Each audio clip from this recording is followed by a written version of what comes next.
Menurut Ibnu Hajjaj, kerusakan pada tanah juga bisa disebabkan oleh kelalaian dan ketidaktahuan dari petani itu sendiri. Ibnu Hajjaj mengatakan, mereka adalah orang-orang dari tempat yang dulu disebut Galia. Jika kalian memiliki kecerdasan, jangan meniru cara mereka dalam bercocok tanam. Cara seperti menghancurkan tanah dan menggunakan bebatuan dari Gunung Mirat itu, atau bebatuan apetit yang mengandung fosfor, perlahan-lahan akan menghancurkan diri mereka sendiri dan keluarga mereka. Tanah tempat mereka menanam gandum dan kedelai itu akan sendirinya kehilangan kesuburan. Itulah orang-orang yang kurang memahami ilmu pengetahuan, lagi keras kepala. Dikutip dari Duna, di tempat kelahiranku sebelum aku pergi meninggalkannya, aku melihat orang-orang menghancur-hancurkan batu di bukit dekat persemayaman Putri Medes. Butiran-butiran batu itu mereka bawa ke tempat mereka akan menaburkan gandum. Kemudian, gandum mereka tumbuh subur dan melimpah. Namun setelah aku kembali ke tempat kelahiranku setelah sekian lama, aku melihat ladang-ladang gandum yang dulu melimpah dan subur kini telah menjadi bagaikan gurun pasir. Tak ada lagi yang menanam gandum di sana. Seperti yang disebut oleh Ibnu Hajjaj, bahwa orang-orang yang melakukan kerusakan pada tanah adalah orang-orang yang kurang memahami ilmu pengetahuan dan juga keras kepala. Mereka menginginkan hasil yang sebesar-besarnya tanpa memikirkan konsekuensi apa yang mungkin ditimbulkan. Padahal akhirnya mereka sendirilah yang menanggung akibat dari perbuatan mereka, yaitu dengan terpaksa mereka harus meninggalkan ladang mereka karena ladang-ladang itu lambat laun semakin menjadi gersang dan tak bisa lagi untuk ditanami sayur-sayuran dan biji-bijian. Di tanah-tanah yang sudah rusak seperti itu, terpaksa mereka hanya bisa menanam tanaman palem-paleman. Sementara tanaman palem-paleman itu butuh waktu yang lama untuk bisa memanen. Dan lagi, jika memanen sekalipun, itu tak bisa menjamin kehidupan mereka dan anak-anak mereka. Untuk memperbaiki kerusakan pada tanah-tanah tersebut mungkin akan menghabiskan waktu yang sangat lama. Selain itu, tenaga yang dibutuhkan juga cukup besar. Namun dengan kesabaran dan ilmu pengetahuan, hal tersebut tidak mustahil untuk dilakukan. Dalam kasus tanah yang sudah rusak parah, pembajakan berat terpaksa harus dilakukan. Pembajakan berat dipertimbangkan sebagai pilihan utama karena sudah tidak adanya kebaikan yang bisa diharapkan dari tanah yang rusak itu. Lakukan pembajakan berat secara bertahap dan penuh kesabaran. Jangan sampai menyiksa hewan yang menarik mata bajak tersebut. Setelah pembajakan tahap pertama, siapkan ramuan khusus untuk mengawali proses pengembalian kesuburan.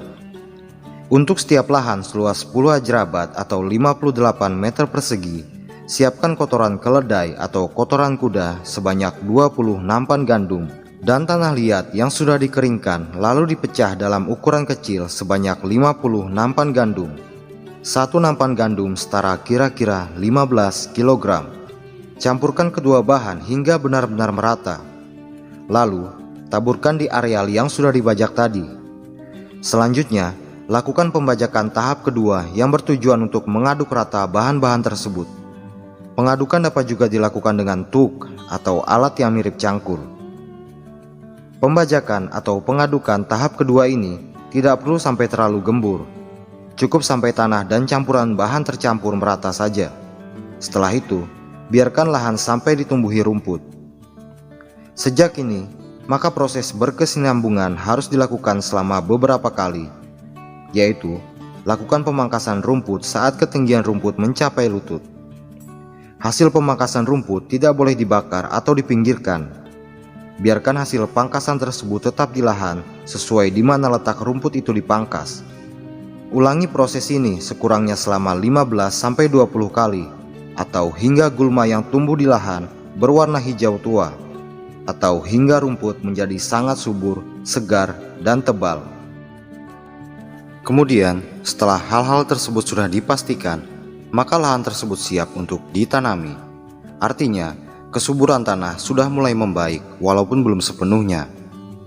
Langkah berikutnya adalah pembajakan ringan agar lahan dapat ditanami kembali. Untuk penanaman awal dan penanaman kedua, sebaiknya tanamlah tanaman kacang-kacangan. Hal ini berguna untuk meningkatkan kesuburan tanah tersebut, dan untuk penanaman-penanaman berikutnya, penggunaan pupuk kandang dapat disesuaikan.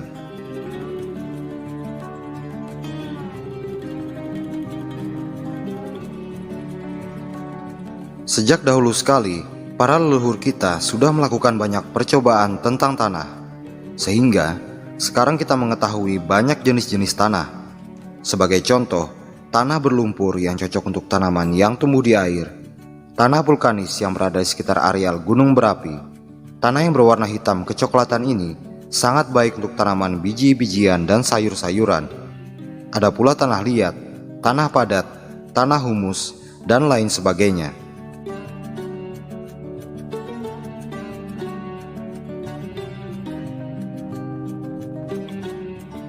Dalam deskripsi tentang tanah pertanian, mengetahui tentang ketersediaan air adalah kebutuhan yang mutlak. Apakah air itu dekat atau jauh menjadi sangat penting untuk dipahami. Hal ini akan membuat kita mampu menyimpulkan tentang tingkat kesegaran atau kekeringan tanah itu sendiri. Kutsami mengatakan, dikutip dari buku pertanian Nabatea, dalam buku ini kami telah menggambarkan kualitas tanah, perbedaan masing-masing tanah, dan preferensi tanah mana yang cocok dan tidak cocok untuk tanaman-tanaman. Bagi yang memahami semua hal tersebut dengan baik, maka dia memiliki unsur penting dari pengetahuan pertanian ini, yaitu pengetahuan tentang tanaman dan cara membudidayakannya. Lalu pada akhirnya, pengetahuan inilah yang akan mensejahterakan mereka atau meningkatkan taraf hidup mereka. Dan merekalah yang nantinya akan menjaga setiap jengkal kebaikan di atas bumi. Dalam buku yang sama dikutip dari Sagrid, kita harus menyadari jika ilmu pengetahuan tentang pertanian ini tidak dapat menjadi jaminan bahwa kita akan terhindar dari kesalahan. Hal buruk memiliki peluang untuk terjadi di mana-mana. Akibatnya, mungkin akan berbeda-beda karena keragaman daerah bisa berhasil di wilayah ini dan kurang berhasil di wilayah itu. Jadi apa yang diresepkan dari buku pertanian Nabatea ini adalah sesuai dengan iklim Babilonia. Namun seperti yang diketahui dan disampaikan oleh pakar sebelum dan saat ini, bahwa Babilonia memiliki kondisi klimatik yang bisa dianalogikan dengan banyak tempat di bumi, atau mewakili semua iklim, hujan, panas, dingin, semi, dan gugur.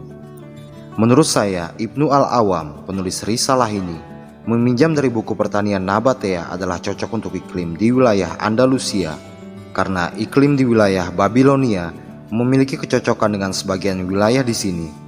Saya telah memeriksa setiap detail periode-periodenya dan menemukan kecocokan yang cukup kuat.